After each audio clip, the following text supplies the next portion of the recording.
France की राज्य क्रांति के प्रमुख कारण, इसमें आपको राजनीतिक, सामाजिक और आर्थिक 3 कारण बता दिए। चौथा कारण है मजहबी असंतोष।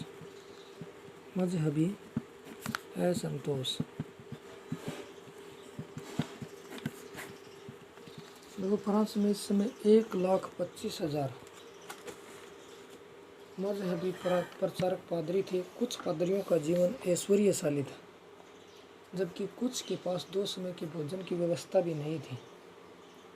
निर्धन व भूखी जनता को चर्च की संपत्ति अखर रही थी। टाइथ नामक मजहबी कर जो स्वैच्छिक था, उसे जबरन वसूलना प्रारंभ कर दिया। इससे असंतोष में वृद्धि हुई। 5 नंबर पॉइंट आता है अमेरिकी स्वतंत्रता संग्राम का प्रभाव। अमेरिकी स्वतंत्रता संग्राम का प्रभाव।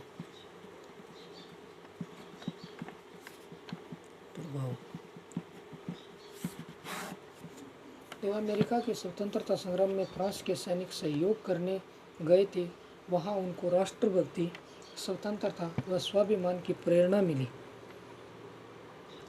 इस सहायता से राजकोष पर ऋण भार भी काफी बढ़ गया। अमेरिका का स्वतंत्रता संग्राम फ्रांस की क्रांति के लिए प्रेरणा बन गया। छठा कारण है मध्यम वर्ग का उदय। मध्यम वर्ग का उदय। कृषकों और श्रमिकों में फ्रांस के कुलीन वर्ग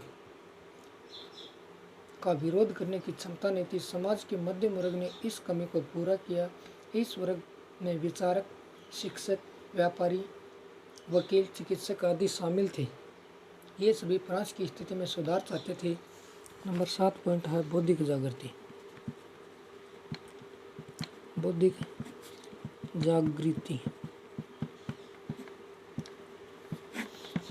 इस समय फ्रांस में दार्शनिकों व लेखकों ने फ्रांस के प्राचीन गौरव और परंपराओं को उजागर करके फ्रांस के समाज को जागृत किया। इन विद्वानों में रूसो, वॉल्टेयर, मॉन्टेस्क्यू व दिद्रो नाम विशेष रूप से उल्लेखनीय हैं। मॉन्टेस्क्यू ने राजा के दैविक अधिकारों का विरोध किया, वहीं रूसो ने व्यक्ति स्वतंत्रता की पैरवी की। रूसो ने लिखा, मनुष्य को स्वतंत्रता, समानता व भ्रातृत्व के अधिकार आदिकाल से ही प्राप्त हैं। अब आता है नंबर 8 पॉइंट तात्कालिक कारण।